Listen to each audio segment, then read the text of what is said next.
Super 6 को तेस्रो खेल आज नेपालले ओमनसँग 8:45 PM प्रतिस्पर्धा गर्दैछ।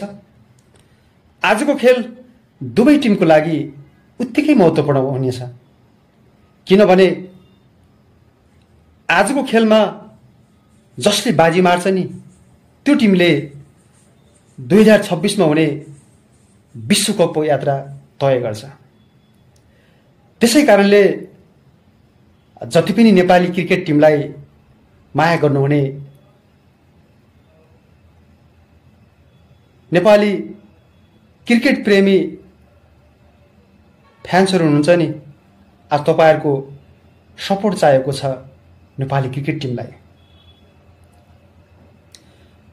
तपाईहरुको साथ सपोर्ट नभएसम्म नेपाली क्रिकेट टिम अगाडि बढ्न सक्दैन। खेलाडीलाई जबसम्म हौसला मिल्दैन तबसम्म उसलाई पावर पनि आउँदैन। त्यसै कारणले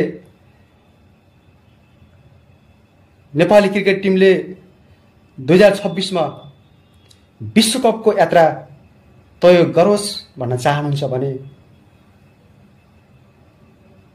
कृपया फुल सपोर्ट गर्नुहोला। कमेन्टमा जय नेपाल भनेर कमेन्ट गर्नुहोला।